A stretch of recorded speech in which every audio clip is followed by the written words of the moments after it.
Hello my dear fellow foreign English speakers, it's Robbie here from EnglishHarmony.com and welcome back to my video blog.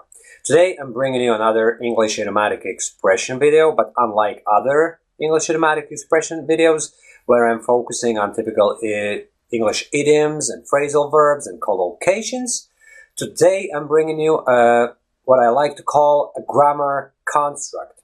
And the grammar construct in question is couldn't have been. At first, if you just look at it, couldn't have been, it might confuse you.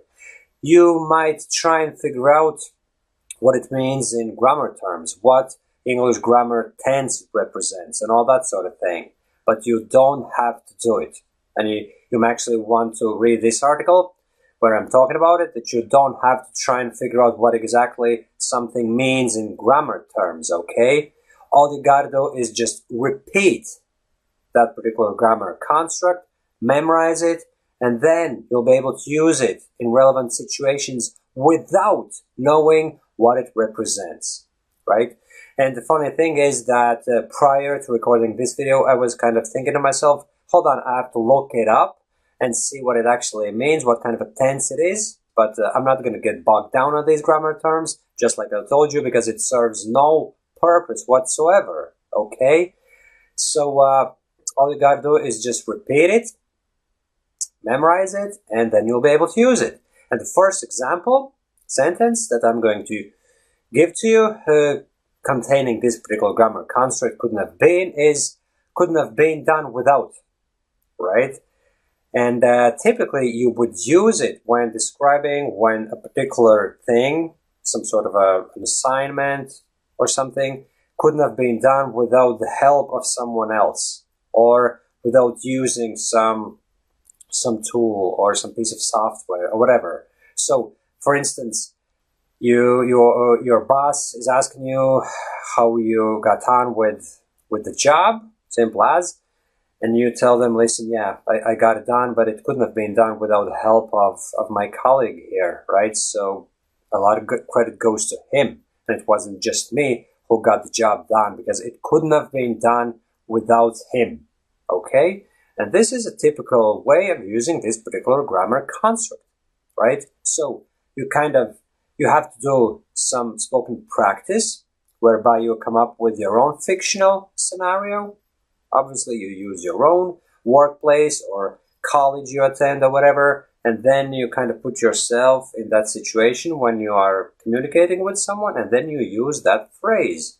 And then next time round, when such a situation presents itself, you'll be quite automatically able to use that phrase, okay? Next example, couldn't have been more pleased.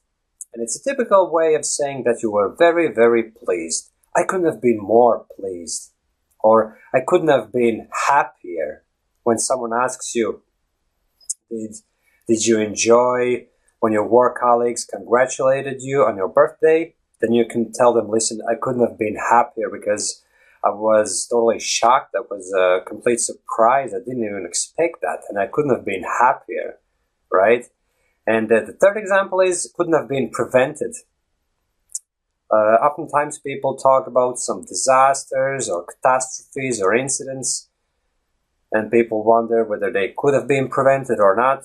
And then, unfortunately, sometimes the conclusion is that despite the fact that we can, in retrospect, we can think of a lot of things that kind of could have prevented that particular catastrophe from happening, sometimes it couldn't have been prevented, right? Because there are certain things that are just bound to happen. And for instance, the tsunami that happened all those years ago, 10 years ago at this stage, I would imagine, that wiped out so many people's lives in Southeast Asia, it couldn't have been prevented.